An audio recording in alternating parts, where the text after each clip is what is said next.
சவுக்கு சங்கர் கடந்து வந்த பாதை எடுத்து பார்த்தீங்கன்னா 1 நம்பர் பொய்ய, உலகமகா பொய்ய, காசுக்குன்னே வேலை செய்யறவன். அதாவது மீடியாவில் வந்து காசு சம்பாதிக்க காசு எல்லாருக்குமே ஏதோ ஒரு வகையில் சர்வைவல் பண்ணுறதுக்கு காசு வேணும் ஃபர்ஸ்ட். அதுக்கடுத்து கொஞ்சம் சம்பாதிக்கணும். எந்த தொழிலில் வந்து நீ சர்வைவில் செட்டில் ஆகிட்டாலே அதுக்கடுத்து என்ன சம்பாதிக்கணுங்கிறது, இந்த தொழிலில் எக்ஸ்பீரியன்ஸ் ஆகிடும், நீ இப்போ சம்பாதிக்கணுங்கிற ஒரு நோக்கம் வந்துடும். அப்படி ஒரு அறத்தோட சம்பாதிச்சா பரவாயில்ல. கொஞ்சம் கூட அறமே இல்லாமல் தான் பேசுறதெல்லாம் உண்மை, தான் பண்றதெல்லாம் நியாயம் அப்படின்னு சம்பாதிக்க ஆரம்பிச்சின்னா என்ன ஆகிறது?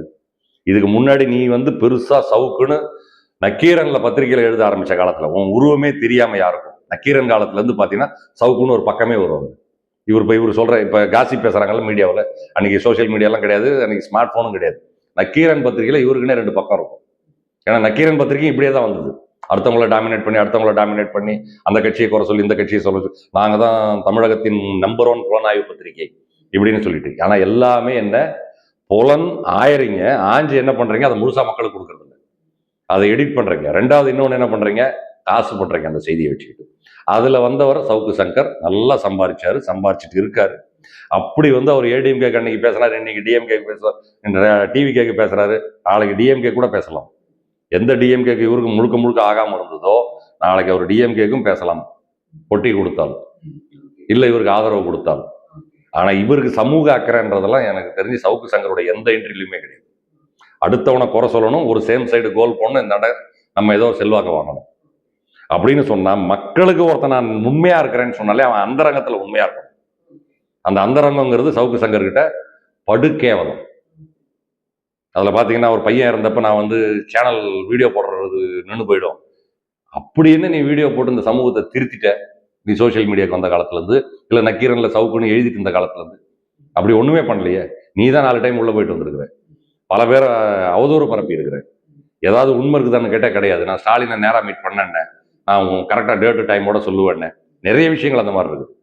ஆனா பையனோட சாவு கூட போலன்னா உனக்கு சுத்தமா அங்க வந்து உறவுகள் இல்லை. போனால் அந்த முதல் வைஃப் ஏதாவது உங்கள்கிட்ட பேசிடலாம், ஏதாவது காம்ப்ரமைஸுக்கு வரலாம், இல்லை ஏதாவது உதவி கேட்கலாம். அதனால நீ பண்ண தயார் இல்லை. ஏன்னா ஆல்ரெடி இப்போ செட்டப்பை ரெடி பண்ணிட்டேன். இந்த செட்டப்பை அழுதுகிட்டு நீ பிடிச்ச செட்டப் இது. அதை டீஸ் பண்ணி அதை அழுவ வச்சு அதுக்கப்புறம் நான் உன்னை டீஸ் பண்ணல அப்படின்னு பிடிச்சது ஒரு வெள்ளத்தோலுக்கு நீ. அதுக்கு முன்னாடி இருந்தவங்க என்ன கலர் நமக்கு தெரியல. அந்த மாதிரி 1 2 இல்லை, இவருக்கு பின்னாடி ஏகப்பட்டது இருக்குது. ஆனால் இவருக்கு இன்னைக்கு ஏதோ கட்சி பாதுகாப்பு வேணும். அப்போ டிஎம்கே ஏடிஎம்கே விட இப்போ டிவிக்கே பாதுகாப்பு. அப்போ டிவிக்கேக்கு தான் சொம்பு தூக்குவார்.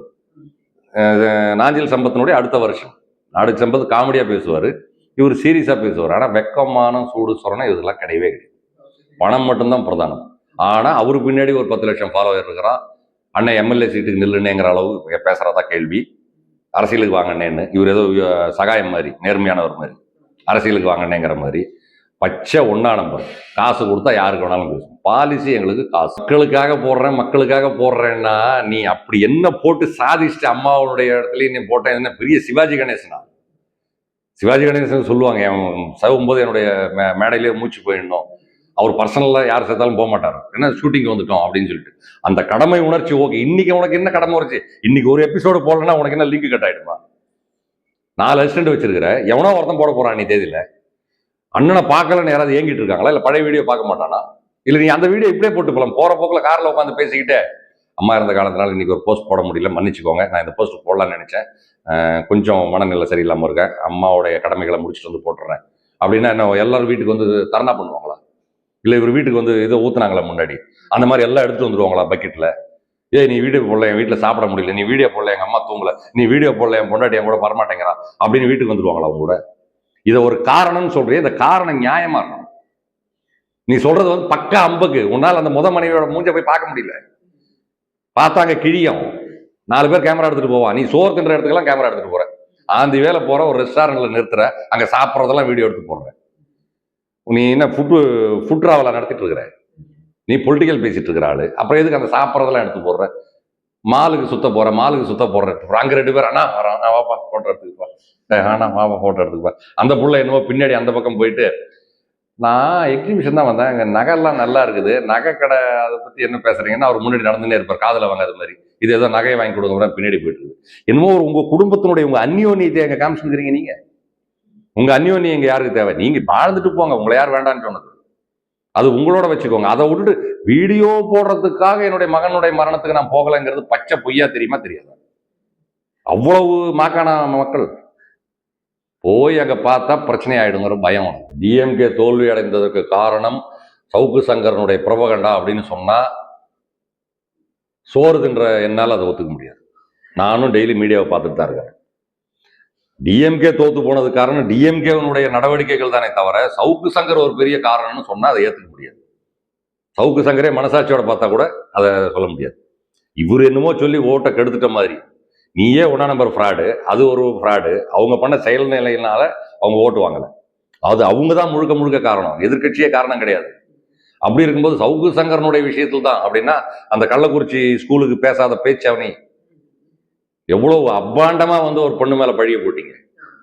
அந்த பாவம் உன்னை சும்மா விடுமா? அப்புறம் சாணி அள்ளி ஊத்தாம பீ அள்ளி ஊத்தாம வேற என்ன ஊத்துவாங்க அவங்க வீட்டுல? சரி, ஏன் ஊத்துனாங்க? சரி, அந்த ஊத்துனதுக்கு என்ன காரணம்? நீ எவ்வளவு உண்மையை மறைச்சு எவ்வளவு பொய் பேசணும் அந்த கள்ளக்குறிச்சி மேட்டர்ல. அப்ப அந்த பாவத்துக்கு அதுதான் பண்ணுவாங்க. உனக்கு எனக்கு வீடு கொடுக்க மாட்டேங்கிறாங்க, ஏன்னா உனக்கு சொந்த வீடெல்லாம் இத்தனை இருக்குது, அதெல்லாம் அது அவங்க பேர்ல இருக்குதுங்கிறாரு அவர். யார காதலியே அவங்க பேர்ல இருக்குது, அவங்க வீட்டில் நான் ஸ்டே பண்ணிருக்கிறேன், அதுல என்ன தப்புன்னு இவர் இன்ஸ்பெக்டர் கேட்டாராம், போலீஸ் ஆஃபீஸர், ஒரு ஏசியோ அந்த ரேஞ்சுக்கு ஒரு ஆஃபீஸர், போலீஸ் ஆஃபீஸர். அவங்க வீட்டில் நான் தங்கியிருக்கல, உங்களுக்கு என்ன பிரச்சனை அப்படிங்கிறோம். இவர் வந்து போலீஸ் கிட்ட எப்படிலாம் பேசினாரோ அதை கொண்டாந்து மீடியாவில் சொல்லுவார். அப்போ போலீஸ் என்ன பண்ணும்? ஆடு மகனே ஆடு, ஆடுற வரைக்கும் ஆடு, ஏதோ ஒரு அரசியல் பேக்ரவுண்ட் சப்போர்ட் இருக்குது, நீ மாட்டு வரல தனியான படத்துல சினிமாவில் ஒரு டைலாக் இருக்குது, அது வந்து சப்ஜெக்டுக்கு ஒரு வில்லனுக்கு அந்த டைலாக் வச்சிருப்பாங்க.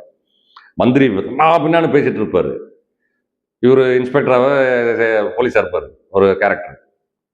இர்றா இர்றா இர்றா இர்றா இர்றா என்னைக்கு இருந்தாலும் நீ வேலூர் ஜெயிலுக்கு போகாமல் இருப்ப, அன்னைக்கு நான் ஜெயிலில் டிரான்ஸ்ஃபர் வாங்கிட்டு வந்து உன்னை பார்த்துக்கிறேன்டான்னு. ஏன்னா அவ்வளோ அட்டூழியம். அப்ப இவங்களும் என்ன பண்றாங்க, இவர் கேட்டா அடிக்கடி சொல்லுவார், எனக்கு உளவுத்துறையிலும் செய்தி வந்தது, எனக்கு ஒரு தனியா ஒரு செய்தி வந்தது, இன்னும் உளவுத்துறை இவருக்கு தான் இயங்குதுங்கிற மாதிரி. சரி, உளவுத்துறையில எவனாவது ஒரு லீக்கேஜ் இருக்கும், இல்லைன்னு சொல்ல முடியாது.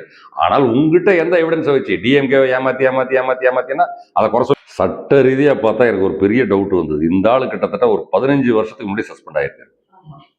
இப்போ ஒரு வருஷமோ 1.5 வருஷத்துக்கு முன்னாடி தான் இவரை வந்து அது என்ன சொல்றது டிஸ்மிஸ் பண்ணியிருக்காங்க. அந்த அரை சம்பளம் இவருக்கு வந்திருக்குது. இந்த அரசனுடைய நிர்வாகத்தை நினைக்கும் போது தான் படு கேவலமா இருந்துச்சு எனக்கு. அது தெரியல, அதுக்கு முன்னாடி இவர் வந்து டிஸ்மிஸ் தான் நினைச்சிட்டு இருந்தேன். ஆனா 15 வருஷமா கிட்டத்தட்ட அரை சம்பளம் வாங்கிட்டு இருக்காரு. அந்த லெவலுக்கு இவரை விட்டு வச்சுருக்காங்க. அப்ப எந்த லெவலுக்கு இவர் கான்டாக்ட் இருந்திருக்குது? அந்த கான்டாக்டுக்கு பின்னாடி இவர் என்ன அவங்களுக்கு கொடுத்துருப்பாரு? ஒண்ணுமே இல்லாம நீங்க எனக்கு ஹெல்ப் பண்ணுவீங்களா? ஏதோ ஒன்று இருக்கணும். அப்ப அந்த ஏதோ ஒன்று எது? உனக்கு எத்தனை அதிகாரிகள் டெல்லி வரைக்கும் பழக்கங்கிற, தமிழக உளவுத்துறை எனக்கு தான் தொடர்பு கொடுக்குதுங்கிற, அப்ப தமிழக உளவுத்துறை ஆளுங்கட்சியா இருக்கக்கூடிய சிஎம்க்கு மெசேஜ் கொடுக்குமா, உங்களுக்கு கொடுக்குமா?